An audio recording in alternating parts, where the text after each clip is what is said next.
ইয়াউমা ইয়াফিরুল মারউ মিন আখি, মানুষ তার ভাই দেখে পালাবে। আমি নিজের সাথে মিলালাম, আমার ছোট ভাইকে দেখে আমি পালাবো? আমাকে দেখে সে পালাবে? ওয়া উম্মিহি ওয়া আবি, যেই মায়ের পেটে 10 মাস আমি ছিলাম, যে মা আমি না ঘরে না গেলে ঘুমায় না, আমি না খেলে মা খেতে চায় না, আমার জন্য আমার মায়ের প্রাণ, আমার মায়ের জন্য আমার প্রাণ, কত ভালোবাসাবাসী। ওই মা আমাকে দেখে চিনবে না, আমি নাকি আমার মাকে দেখে চিনব না। আমি আমার বাবারে দেখে পালাবো। ছোটবেলা থেকে কোলে পিঠে করে আমার বাবা আমারে মানুষ করলো, বাবাকে কত ভালোবাসি, বাবার সাথে কত ভালোবাসার গল্প, এই বাবারে দেখে আমি দৌড় দিব, বাবা আমারে দেখে দৌড়াবে। ওয়া সাহিবাতিহি ওয়া বানি, সাহিবা মানে প্রিয়তমা স্ত্রী, যার সাথে এত ভালোবাসা এত খুনসুটি, তারে দেখে আমি পালাবো। ওয়া বানি, আমার সন্তান, যেই সন্তানের জন্য আমি আমার জীবনও দিতে রাজি, ঠিক কি না? সন্তানকে দেখে আমি দৌড়, আব্বু বলে ডাক দিল আমি চিনব না, আমার মেয়েটা আমারে ডাকলে নাকি আমি চিনব না, আমার মেয়েও আমারে চিনবে না। ইয়াউমা ইয়াফিরুল মারউ মিন আখিহি ওয়া উম্মিহি ওয়া আবিহি ওয়া সাহিবাতিহি ওয়া বানিহি লিকুল্লি ইমরিইম মিনহুম ইয়াউমাইযিন শাআনুন ইউগনিহি। বিশ্বনবী বললেন, আয়েশা, সেদিনটা আজকের দিনের মতো নয়, ভয়ঙ্কর একটা দিন হবে। বাবা ছেলেরে চিনবে না, ছেলে বাবার চিনবে না, মা তার মেয়েরে চিনবে না, মেয়ে তার মারে চিনবে না। মা আর মেয়ের ভালোবাসার চেয়ে বড় ভালোবাসা হতে পারে? বাবা ছেলের ভালোবাসার চেয়ে বড় ভালোবাসা? স্বামী স্ত্রীর ভালোবাসার চাইতে বড় ভালোবাসা দুনিয়ায় আছে? স্বামী স্ত্রীরে চিনবে না, স্ত্রী স্বামীকে চিনবে না,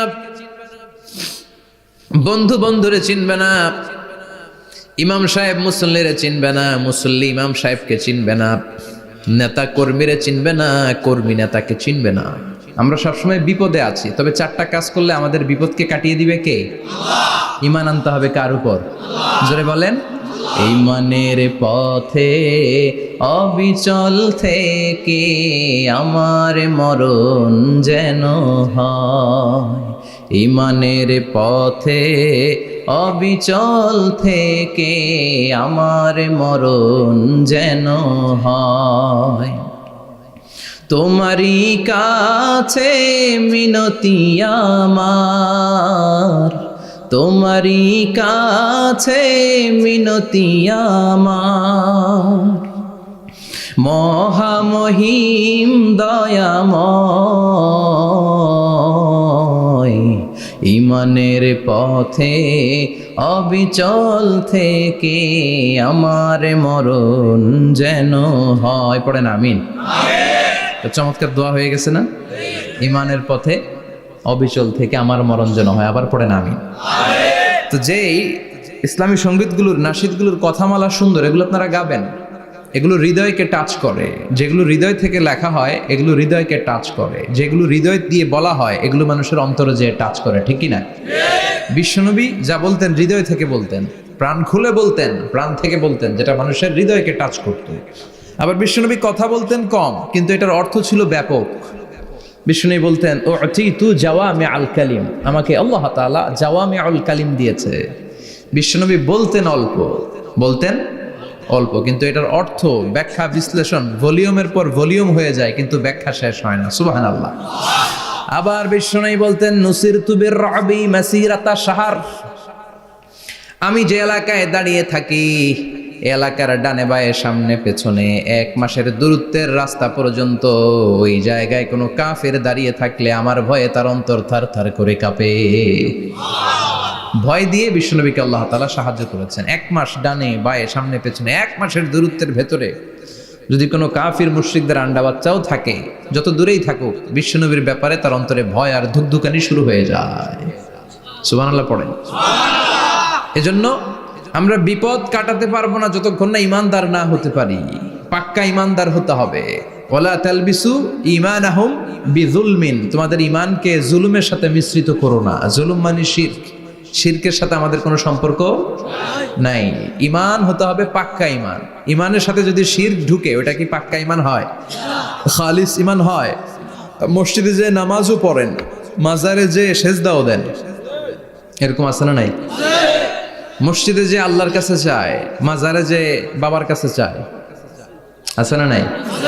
মসজিদেও দান করে, আবার মাজারে যেও দান করে, আছে না নাই? না, আপনার এই ডবল স্ট্যান্ডার্ডকে থামিয়ে দিতে হবে, এটাকে ব্রেক করে ফেলতে হবে। আপনি চাইবেন শুধু একজনের কাছে, তিনি কে? বিশ্বনবী বলতেন, ইদা সাআলতা ফাসআলিল্লাহ, যখন চাইবা আল্লাহর কাছে চাও। হাত পাতবেন কার কাছে? ওয়া ইদা ইসতাআনতা ফাসতাইন বিল্লাহ, সাহায্য যদি চাও একমাত্র কার কাছে যাবা? আমাদেরকে সাহায্য করতে পারে কে? বিপদে পড়লে উদ্ধার করতে পারে কে? কবরে মাজারে পড়ে থাকা ব্যক্তি আমাদের উদ্ধার করতে পারে? কথা বুঝতেছেন তো? সহজ না কথাটা? এতজনের কাছে যাওয়া যাবে না, এতজনের কাছে মাথা নোয়ানো যাবে না, নোয়াবো এক জায়গায়, তিনি কে? আবার বিশ্বনবী বলতেন, এই শিরিক হচ্ছে আখফা মিন দাবিবিন নামাল, পিঁপড়ার গুটি গুটি পায়ের চেয়েও শিরকটা হলো বড় সূক্ষ্ম।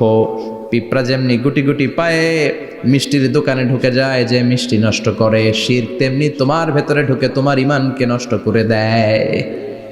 আখফা মিন দাবিবিন নামাল। আপনি পাহাড় পরিমাণ গুনাহ নিয়ে, হাদিসে কুদসিতে এসেছে, সাগরের ফেনা পরিমাণ পাপ নিয়ে আল্লাহর কাছে হাজির হয়েছেন। আল্লাহ, আমি পাপী, আমি কি?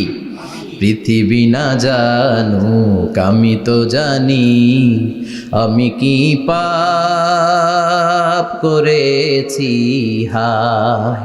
পৃথিবী না জানুক আমি তো জানি, আমি কি পাপ করেছি হায়। আমার পাপের করলে বিচার, বাঁচার উপায় নাই আমার।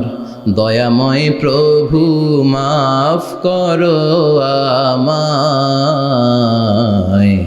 মাফ করো আমায়। পড়ে না আমি? আমরা সবাই পাপী। আমরা কি? বিশ্বনবী বললেন, কুল্লুকুম খাত্তাউন, তোমরা সবাই পাপী। ওয়া খায়রুল খাত্তাইন আত-তাওয়াবুন, আর এই পাপীদের মধ্যে সবচাইতে ভালো পাপী ওই পাপী যেই পাপী পাপ করার পরে তওবা করে কার কাছে? এজন্য আল্লাহ বললেন, ইয়া আইয়ুহাল্লাযীনা আমানু তুবু ইলাল্লাহি তাওবাতান নাসুহা, তওবার মতো তওবা করো, কান্নার মতো কান্না করো। চোখের পানি এটা একটা খুব পাওয়ারফুল একটা জিনিস, এটা আপনার পাপকে ধুয়ে মুছে সাফ করে দেয়, আপনাকে নিষ্পাপ বানিয়ে দেয়, ঠিক কি না? তো এই বিশাল পাপের বোঝা নিয়ে, পাহাড় পরিমাণ গুনাহ নিয়ে কিয়ামতের দিন যদি আল্লাহর কাছে আপনি হাজির হয়ে যান, ওই পাপের মধ্যে যদি শিরকের পাপ না থাকে, মানে কোনো মাজারে যে সেজদা দেন নাই, বাবার কাছে যান নাই, কোনো মাজারে মানত করেন নাই, মাজারে লাল শালু দেন নাই, মোমবাতি দেন নাই, আগরবাতি দেন নাই, মাজারে মুরগি মানত করেন নাই, এই পাপগুলো করেন নাই, অনেক পাপ আপনার আছে, কিন্তু শিরকের পাপ নাই। কোন পাপ নাই? আল্লাহ বললেন, হাজার কোটি পাপ নিয়ে, পাপের বোঝা নিয়ে, পাহাড় পরিমাণ অন্যায় নিয়ে, গুনাহ নিয়ে যদি আমার সামনে আসো, আর এই গুনার মধ্যে যদি শিরকের কোনো গুনাহ না থাকে, তাহলে আমি আল্লাহ পাহাড় পরিমাণ দয়ার ক্ষমা নিয়ে তোমার কাছে হাজির হয়ে যাব। সুবহানাল্লাহ। এজন্য শিরকের সাথে আমাদের কোনো সম্পর্ক, এই শিরক করলে তার মাফ নাই। ইন্নাল্লাহা লা ইয়াগফিরু আন ইউশরাকা বিহি, শিরক করে ফেললে আর মাফ নাই। এটা ভয়ঙ্কর, এটা ক্যান্সারের চেয়ে ভয়ঙ্কর। ক্যান্সারের অ্যান্সার আছে, শিরকের কোনো অ্যান্সার নাই। লা ইন আশরাকতা লা ইয়াহবাতান্না আমালুক, যদি তুমি শিরক করো, তোমার রোজা, নামাজ, হজ, যাকাত, জিকির গুলারে বাতিল করে দিবে কে? এজন্য শিরকের সাথে আমাদের সম্পর্ক আছে। এত ওয়াজ আমরা করি, তারপরে অনেক জায়গায় ছবিতে দেখি যে মহিলারা যে মাজারে সিজদায় পড়ে থাকে। এজন্য এটা ছড়ায় দিবেন, এই মাহফিলের কথাগুলো এই যে রেকর্ড হচ্ছে, এগুলো ছড়ায় দিবেন। গণসচেতনতার দরকার আছে। এই যত আমরা ট্রাই করে যাব, একটা সময় দেখবেন আমাদের এই সকলের একসাথে প্রচেষ্টার ফলে এই শিরক নামক ভাইরাস বাংলাদেশ থেকে আমরা বিদায় করে দিতে পারবো। চিল্লা এখন, ঠিক কিনা? এজন্য আমরা বিপদে আছি, তবে ইমানদার, শিরক ব্যতি রেখে খালেস ইমানের যদি অধিকারী হয়, আমাদেরকে বাঁচিয়ে দিবে কে? দুই নম্বরে ওয়া আমিলুস সলিহাত, কি বলছে মনে আছে তো? ইমান, ইমান আনলে বেঁচে গেলাম। আরেকটা কি? আমিলুস সলিহাত, নেক কাজ, ভালো কাজ। ভালো কাজ শুধু জিকির করার, নামাজ পড়া নাকি? না, আপনি কাউকে পরামর্শ দিলে এটাও ভালো কাজ। ঋণ দিবেন, ঋণ দিলে আপনার মর্যাদা বাড়ায় দিবে কে? অভুক্তকে খাওয়াবেন, বিপদে পড়লে সাহায্যের হাত বাড়িয়ে দিবেন, রাস্তায় দাঁড়িয়ে আছেন একজন পথ চেনে না, পথ দেখিয়ে দিবেন, এটা অনেক সওয়াব। সূরা ফাতিহা একজনরে পড়ায় দেন, ওই লোক সারা জীবন সূরা ফাতিহা যতবার পড়বে তার একটা পার্সেন্টেজ সওয়াব আপনার আমল নামায় দিবে কে? তারপরে মানুষকে